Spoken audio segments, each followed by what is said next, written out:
Welcome to the Murabbi podcast. Assalamu Alaikum. What's going on, everybody? This is Iyari with you, the People's Champion, welcoming you to another episode of our podcast, the Murabbi podcast. I don't know which number it is. I think maybe it's number 9, number 8. Doesn't really matter. But I have today a special guest, somebody I've known for quite some time, very close friend of mine, my buddy, Kaswayn. How you doing, my friend? I'm doing well, man. Thank you for having me here. It's actually a pleasure. Yeah, we go back so long from ASCS days. Yeah. Yeah. 2019, I think. Nah, before that, bro. Even before that. 2000. I don't know. Yeah, around 17. that time. Yeah. Wow. Yeah, 2017. It has to be 17. Yeah. 17, 18. Yeah. Around that, right? 2017, Yeah.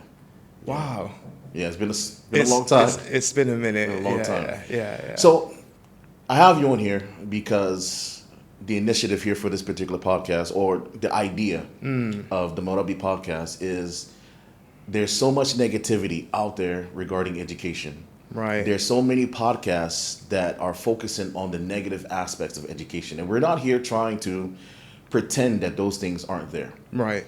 But we also want to show the other side of things. We don't want to just focus on the kids' bad behavior, administration's bad parents, and we don't want to focus on this. Right. The purpose here is that we want to show people the other side, the beautiful side of things. Absolutely. That teaching is an art. This is the way I see it.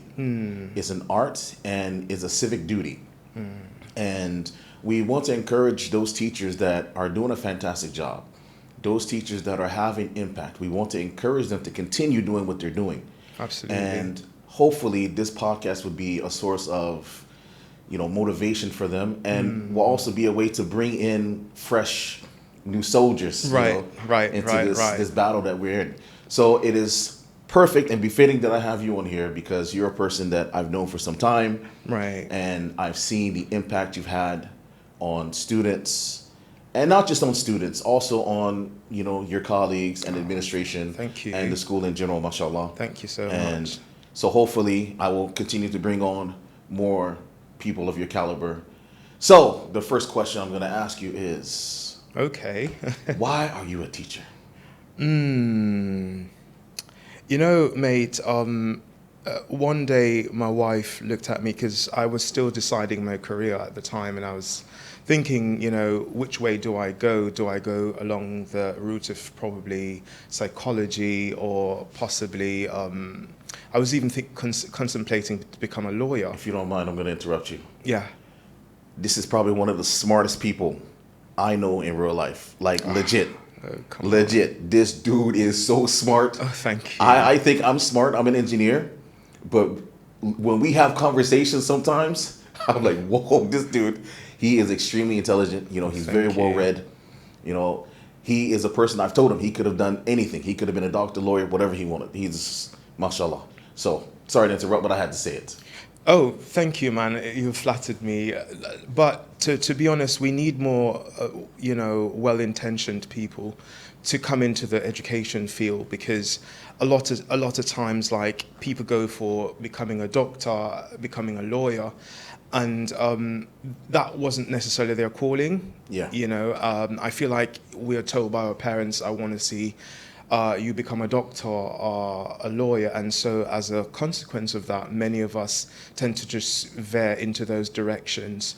However, I think, well-intentioned people and people who are clever, who take up education, can make even more of an impact. There's no doubt. Yeah, right? No doubt. Because you know what it takes, the nights you spent studying, and what it takes to become excellent in education. So that helps you to kind of transfer that easily. Yeah. Sometimes, you understand the struggles, and what it is, what it takes to get there. Exactly. Right. So I think those people kind of make really good teachers as well. But what drove me into teaching, as you've mentioned, is my wife and I had a serious conversation, and she said that, when you talk, I learned so much from you, right? You speak, in detail, and I love the way you bring your points across. She said you could actually be an excellent teacher instead of like dithering on whether or not you want to be a doctor or a this or a that. That's a commendable thing for a woman to actually do. She's a good woman. Yeah. For a woman to say that her husband has good points. Yeah. Mashallah. Right. She's kind of focused me. Yeah, and that really helped me kind of buckle in and get into teaching. But even when I started teaching, I don't want to get too much over it, but that's what got me into teaching. But to say, even when I was in teaching, I felt, I was still contemplating, is this my calling? And then I realized, you know what? I heard this quote, and the guy said, if you're an employee and you're looking after someone else's resources and you can do it to the best of your ability, when you become your own, say for example, it's a sure sign that you would also do well in business, right? So I thought about that. I'm like, you know what? You're right. Let me give my all to this, because it's a principle, right? It's not just, I'm here to make money. Right. So you made that decision to become a teacher, and of course, for most teachers, the most difficult time will be the first couple years. So I want to ask you about those first couple years teaching. What struggles did you come across? Because this could help somebody that's listening now. Maybe somebody is in their first year teaching, and we don't want to paint an entirely rosy picture. If you could just discuss maybe some of the struggles or the difficulties you had in your first couple years teaching. Yeah, so there were several. Especially being a new teacher in the UAE, and I became a teacher here. I did my teaching qualifications and I started out here. And to be honest, that it was a lot, because administration, they look for certain type of teaching in the class. Every school that you go to, they will tell you, their own style of teaching. Yeah, every school has their own criteria. They're looking right, for, yeah. Precisely. And I know they're trying to be compliant with government, in terms of aligning themselves with the best practice, right, from what the government, the policies have stipulated. And I appreciate that. But sometimes the aggressiveness and understanding that a lot of us come from diverse backgrounds, and these things are, sometimes they take time to align, right? So, or to streamline. So that was kind of one of my biggest challenges, trying to balance between my own creativity as a teacher and the culture that and the culture of the school is trying to kind of impose upon you. Precisely. So those were another thing is like a lot of the kids were like were Arabic speakers, and they had a lot of challenges communicating to some effect. Because it's an English medium. This is what is expected, that you're going to speak in the English language. Precisely. Right. So as I began, speaking with them, I noticed, some of them didn't understand to the extent to, which I would try to explain. So I had to be very careful of the way I word things. I have to figure out or rethink, because usually I'm coming from a background where I'm always using these big words and stuff like that. Yeah, you do have a very impressive vocabulary, brother. Did you ever come across, since we are native speakers, sometimes we use idioms and certain expressions where we take it for granted. But when you say it, the students, because this is not their native tongue, they take it very literal. Yeah. Have you ever run into this? Yeah. I've several times. Clearly, like once it was raining, and I said, "Oh, it's raining cats and dogs," and like someone literally, he looked through the window and he's like, "Oh," he recognized, like it's like, "Oh, it can't." There's no way it's going to be raining cats and dogs.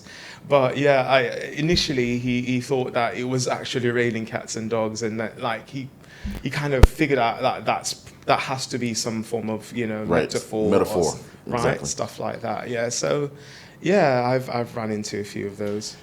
Now, I'm sure there was a picture in your mind of what the job was going to be like before you entered the classroom, and then the reality. Oh God, yeah. Right? So I want to discuss that. I want you to talk about that, the reality Right. versus what you expected in the beginning before you got in the versus classroom. the expectation. Okay, so yeah, like in my head, I was going to go into the class and I was going to deliver an awesome lesson. In my head, I thought, I'm going to connect with the children. They're going to all sit and listen and, pay attention. And I was going rainbows, birds and flying and butterflies. Right? Like the perfect utopia in the classroom. And the reality on the ground, that it wasn't that way. But the thing is, as I recognize that as teachers, you still do have the control, right? And it's all about the relationship building, right? So as the moment I start to like understand the children, understand their nuances, what they like, what they don't like, and also involve them, like agency. I asked them a couple of questions. I'm like, oh guys, what do you think? Gave them like a choice board and have them decide what they want to learn, and they would be like, oh, we'd like this way. So ownership gives them the ownership. Yeah. So I gave them ownership, and they began to respond, because obviously that's their own suggestions, and I find that when that was implemented, a lot of the students began to, do much better, engaging a lot better, and the general atmosphere started to look more like the expectations, right? Yeah. As the experience increased, then the initial picture you had in your mind started to materialize. Right, and it's the experience, right, and proper guidance. Right. Yeah. So if you have someone like admin who knows the system as well, who's patient, and I encourage the admins to be patient with a lot of the teachers coming from different countries, because UAE has one of the highest standard of education, right? And some of us, even though we're trained in very developed countries, when we come here, we're like, wow. Because there's a difference. There's a difference of culture. Yeah. There's a difference of, sometimes the way I look at it is, you're coming from countries that are very developed, and the education systems there are more advanced. But when you come into a new culture, that has an effect on you as a teacher, because Precisely. you have to find a way to now, this information that you have to find a way to not just get that information to a new set of students, but their mindsets are different. I take in my case in the States, generally if you come from a particular area, the people will have a certain mindset, and maybe there will be a few different mindsets, but in general you can kind of figure out, okay, this is how this person thinks, this is how that person thinks. Right. But you're now being thrown into an environment where you have people from India, from Pakistan, from Nigeria, from all over the world, and it's like, for you've never had to deal with these mindsets. So now you're not just dealing with the new environment, the heat, different language that's being spoken. You're now trying to figure out, okay, how do these people, what is their worldview? How do these group of people think? How do these group of people respond? Because this is the reality. As much as people don't want to discuss these things, but this is the reality. People from different countries and different cultures, they have a worldview. Right. So from my perspective, teachers coming here, the battle is much harder, because now you have to figure out how to get to each one of these students. Right. Because everybody has a different mindset. So Precisely. The battle is much more difficult. It is. And if you're in the UK teaching or in America, you know that the general, this is how UK people think. Right. You know, we know culturally this is how, you know, they'll respond. You know, if I do this, you know, this is what they want. And it's kind of like general, and it actually is true for most of the scenarios. yeah. But here, it's not easy to pinpoint, like, you know, what is the culture here. Especially if you're new. The culture is diversity. Yeah. The culture is diversity, and it allows you to think, you know, laterally, you know, lateral thinking, thinking on all these different, you know, stages, trying to figure out everyone at once, right? So it is not an easy feat. It's not an easy task, you know, and I feel like, but it is not impossible. And let me tell you, when teachers actually master the game, they can teach anywhere in the world, Yeah, and they that's can true. be confident That's true. teachers. That's true. Right? So it's a bit of patience, but once you kind of figure it out, yeah, it's smooth sailing from there. Okay. Yeah. Let's dig a bit deeper into that. So if we have maybe somebody's watching this and they're on the border, they're not sure, do they want to teach, do they not want to teach? I've had a lot of people reach out to me wanting to come to UAE to teach. Now, with that particular scenario in mind, Right. what advice would you give those people regarding how to get used to the cultural barriers that we have here as teachers, the difficulties of dealing with so many different cultures and being placed in such a new experience? What advice would you give to this particular person that's thinking maybe they want to come to UAE and teach? Yeah, so to be honest, this is a very nuanced topic, because I don't know if there's one solution to this, but one thing I can proffer is the idea that just come with an open mind, right? I know when I came here, I was very much open to learning, having an open mind, open to learning, because, like, you know, I know I can easily say the Western mentality is that some of us are quite rigid in our thinking. Right. Like, we always want things to be our way, The way we understand the Western things to way, be. right? Yeah. And Especially Americans. surprisingly the British as well. But yeah, they're probably a little bit more subtle about it. But just come here with an open mind. Try to come here with a learning attitude. You know, I always tell my wife, you know, what is the message behind all of this?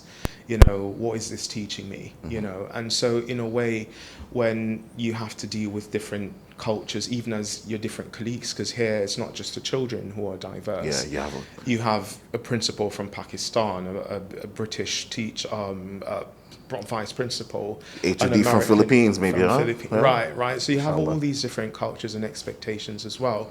And, you know, some of us are quite, you know, polite in the way we speak, you know, like, for example, we don't want to hurt someone's feelings, and someone could be very blunt to you. Yes. And not care one iota about your feelings. right? And so as a consequence of that, like, you have to not take that personally. I try to understand, like, and I even say to someone, like, you know, this is their culture. Let's try to understand, you know, probably this is your culture.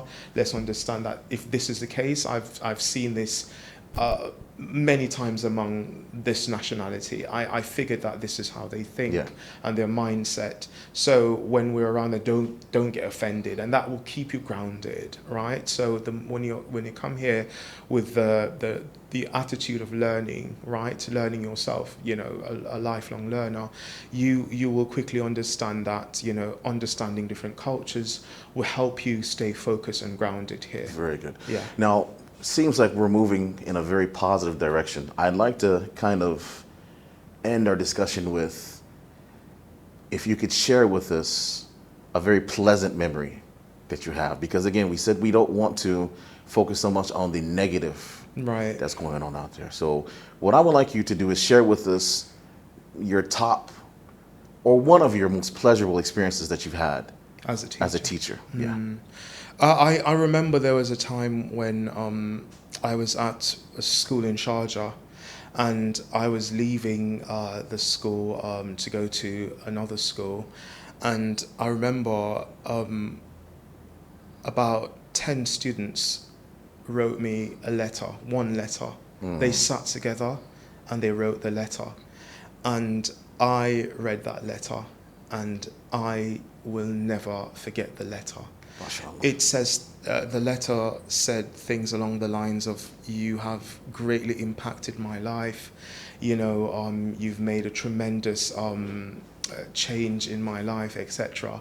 And to me, you know, like I said, I started off never really like knowing what I wanted to be, you know, but then when you realize the impact that a teacher can have, like, and I think about it, these are the next generation, right, that we are talking about, and the fact that, you know, we can have an impact on them to change the lives.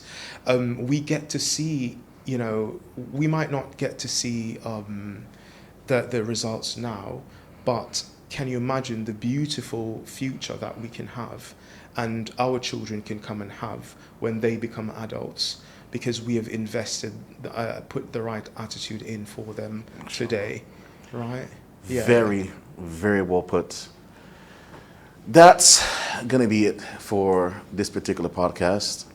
I'm very thankful for my friend to come in. Thank you. And share his insights. Hopefully he'll come back and we can talk about some different subjects, because he definitely has a lot to say. Thank you so Guys, much. he's a mountain of knowledge. As usual, folks, I leave you with smile. Stay classy.